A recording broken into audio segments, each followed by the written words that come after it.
ముందుగా అందరికీ హృదయపూర్వక నమస్కారం. వేదిక మీద ఉన్నటువంటి భారతీయ జనతా పార్టీ రాష్ట్ర నాయకులకి, అదేవిధంగా జిల్లా నాయకులకి, మరి ఈ ప్రాంతంలో గతంలో ప్రజాప్రతినిధులుగా పనిచేసినటువంటి ఎంపీటీసీలకి, అదేవిధంగా ఇవాళ మద్దతు తెలిపినటువంటి సర్పంచులకి, ఈ చుట్టుపక్కల ప్రాంతంలో ఉన్నటువంటి సోదరులందరూ కూడా హృదయపూర్వక నమస్కారం. అనేక దశాబ్దాల కళ మరి ఇప్పటికీ నెరవేరకపోవడంతో మొన్న వర్షాలు పడ్డప్పుడు నాకు ఇక్కడ అందరూ కూడా ఫోన్ చేసి, అన్న మా దగ్గర ఇట్లా ఇబ్బందిగా ఉంది, ఒకసారి వచ్చి చూసేళ్ళమన్నప్పుడు నేను వచ్చి చూశాను. ఆ రోజున జోరున వర్షాల్లో మొత్తం ఇదంతా బంద్ అయిపోయింది. నీళ్లలో అట్లాగే చాలా దూరం నడుచుకుంటూ వెళ్ళి చూస్తే ఆ రోడ్లన్నీ పాడైపోయినాయి. ముందుకెళ్ళి చూస్తే రోడ్లు కూడా వెళ్ళే పరిస్థితులు లేదు. మరి గిరిజనులు నిత్యం 15,000 మంది పైన దీని మీద రాకపోకలు చేస్తూ ఉంటారు. మరి దేనికని ఇది జరగట్లేదు అనేది అర్థం కావట్లా. గతంలో కోనే నాగేశ్వరరావు గారు వేసిన రోడ్డే ఇది. లేకపోతే అసలు ఆ ఊరు వెళ్ళాలంటే ఎడ్ల బండ్ల మీద వెళ్ళాల్సేదో, లేకపోతే సైకిల్ మీద వెళ్ళాల్సి వచ్చేది. మరి కోనే నాగేశ్వరరావు గారు ఎమ్మెల్యేగా మానేసే ఇప్పటికి 20 సంవత్సరాలు దాటింది. అంటే దాని తర్వాత ఇక్కడ గిరిజనులు కానీ, ఇక్కడ ఉన్న ప్రాంత ప్రజలెవరికి కూడా, ఇక్కడ ఎమ్మెల్యేలకు కానీ, ప్రజాప్రతినిధులు కానీ, అధికార పార్టీ నాయకులు చాలా మంది ఉన్నారు ఈ ప్రాంతంలో. అధికార పార్టీ నాయకులు, పెద్ద పెద్ద నాయకులు మరి ఏం చేస్తున్నారో అర్థం కావట్లా. మరి ఈ విషయం మీద నేను అధికారులతో కూడా ఆర్ఎన్బి అధికారులతో కూడా మాట్లాడినప్పుడు, సార్ అది ఇదివరకు రోడ్ శాంక్షన్ అయింది, ఉమ్మడి రాష్ట్రం ఉన్నప్పుడు బ్రిడ్జ్ శాంక్షన్ అయింది, తర్వాత మళ్ళా రోడ్డు శాంక్షన్ అయిందండి, ఇప్పుడు మళ్ళీ క్యాన్సిల్ అయిందని అన్నాడు. మరి ఎందుకు క్యాన్సిల్ అయిందని అడిగా. అంటే కొద్దిగా ఫారెస్ట్ ఉంది మధ్యలో, అక్కడక్కడ ఫారెస్ట్ తగులుతా ఉంది. సరే ఫారెస్ట్ ఉన్న చోట చిన్న రోడ్డు వేయండి, మిగతా చోట డబుల్ రోడ్డు వేయండి అని చెప్పాను నేను. అదే ప్రపోజల్ మళ్ళీ పంపిస్తున్నామండి అన్నాడు. అది కూడా టైం ఇచ్చి కూడా నేను చెప్పి కూడా 6 నెలలు అయింది. మరి మనకి మొన్న నేను కూడా మహాకూటమిలో ఉన్నప్పుడు మనందరం కూడా ఆ రోజున వన వెంకటేశ్వర వారికి గెలిపించినాం. ఆయనప్పుడు నేను కూడా వచ్చాయి ఈ ప్రాంతంలో. నా జీవితంలో చేసిన తప్పేందంటే హస్తం గుర్తుకు ఆ రోజు ఓటేయమంటాం. ఓటేసిన తర్వాత ఏమని చెప్పాడు ఇక్కడికి వచ్చినప్పుడు, ఈ బ్రిడ్జి ఏమన్నా బ్రిడ్జి వేస్తేనే నేను ఇక్కడికి వస్తా అన్నాడు. ఏడు వచ్చాడు ఆయన మధ్యలో ఎప్పుడన్నా? ఇక వేయడు.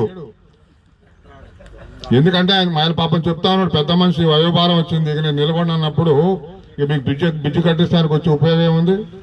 ఒకవేళ బ్రిడ్జి అని శాంక్షన్ అయితే వాళ్ళ కొడుకు ఉపయోగం, పర్సెంటేజ్ వస్తుంది.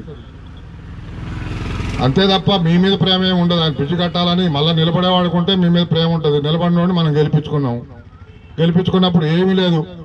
ఇప్పుడు వాళ్ళ పని ఏంటంటే కొడుకుని రాజకీయంగా ఎట్లా ముందుకు తీసుకెళ్లాలా, ఆయనకి టీఆర్ఎస్ టికెట్ వస్తుందా రాదా, ఈ యొక్క డబ్బులు సంపాదించుకోవడం, ఇది తప్ప ప్రజా సమస్యలు ఎక్కడ పట్టించుకునే పాపాను పోలా. ఇదే కాదు, అంతకుముందు పాండురంగపురం బ్రిడ్జి కూడా శాంక్షన్ అయితే అది కట్టడానికి కాంట్రాక్ట్ వస్తే వాడిని బెదిరియటం వల్ల వాడు వెళ్ళిపోయాడు. ఆయన 5 ఏళ్లలో కాల మళ్ళీ వేరే ఎమ్మెల్యే వస్తే పాండురంగపురం బ్రిడ్జి అయింది. అదేవిధంగా పేట చెరువు బ్రిడ్జి కూడా, దానికి కూడా కాంట్రాక్టర్లను బెదిరిస్తే వాళ్ళు కూడా వెళ్ళిపోవటం. మళ్ళీ ఈ మధ్యలో తర్వాత గత ఎమ్మెల్యే టైంలో అది కంప్లీట్ అయింది. మేము గౌరవనీయ వన వెంకటేశ్వర గారిని ఒకటే కోరుతా ఉన్నాం, మీరు లాస్టో ఫస్టో మాకు తెలియదు కానీ మీ జీవితంలో ఈ ప్రాంత ప్రజలకి దీన్నన్నా కనీసం పూర్తి చేయండి. ఇది గిరిజనులు ఎక్కువగా ఉన్న ప్రాంతం. నాకెందుకంటే దీని మీద అభిమానం ఎప్పుడు నుంచి కూడా. మేము ఎన్నిసార్లు పోటీ చేసినా, 5 సార్లు మేము పోటీ చేసినా ఈ బ్రిడ్జ్ అవతల ప్రతిసారి మాకు మెజార్టీ ఇస్తూ వచ్చారు ప్రజలు. మమ్మల్ని విపరీతంగా అభిమానించే ప్రజానీకం ఇటున్నారు. ఈ బ్రిడ్జ్ అవతల మొత్తం ఎప్పుడు మాకు ఫస్ట్ రౌండ్, సెకండ్ రౌండ్ ఉలవనీరు నుంచి మొదలవుతుంది. ఉలవనీరు కానీ అక్కడి నుంచి వచ్చే వరుసగా అన్ని రౌండ్లు కూడా మెజార్టీతో ఉండేవాళ్ళం మేము. ఈ ప్రాంతం అంతా కూడా కోనే నాగేశ్వరరావు గారికి అన్ని ఊర్లలో కూడా పేరు పెట్టి పిలిచేటువంటి వందలాది మంది నాయకులు, కార్యకర్తలు, అదేవిధంగా ప్రజలు ఆయన సత్సంబంధాలు కలిగించుకుని ఈ ప్రాంతం మీద మాకు ప్రత్యేకమైనటువంటి అభిమానం ఉంది. కాబట్టి దీన్ని ఎటువంటి పరిస్థితుల్లో కూడా ఈ బ్రిడ్జిని, అదేవిధంగా ఉలవనూరు వరకు అటు నుంచి రింగ్ రోడ్డు ఎర్రగుంట మన రేగళ్ల వరకు ఆ రోడ్డు అంతా కూడా కంప్లీట్ చేసే వరకు నేను దీన్ని వదిలే సమస్య లేదు. నేను తప్పనిసరిగా ఈ బ్రిడ్జి ఏదో నామమాత్రంగా పేరు కోసమో ఏదో చేస్తున్నారని కాదు, ఇది చేసేదాకా, ఈ బ్రిడ్జి కట్టేదాకా, ఈ రోడ్డు వేసేదాకా ఈ పోరాటం ఆగని అని చెప్పి మీ అందరికి మనవి చేస్తా ఉన్నా. పార్టీలకు అతీతంగా ఇవాళ అందరూ వచ్చారు, సర్పంచులు వచ్చారు. ఇంకా పెద్ద ఎత్తున మనం దీంతో ఆపేది లేదు. ఈ బ్రిడ్జి నిర్మాణానికి నేను అధికారులకి, అధికార పార్టీ నాయకులకు హెచ్చరిస్తా ఉన్నా.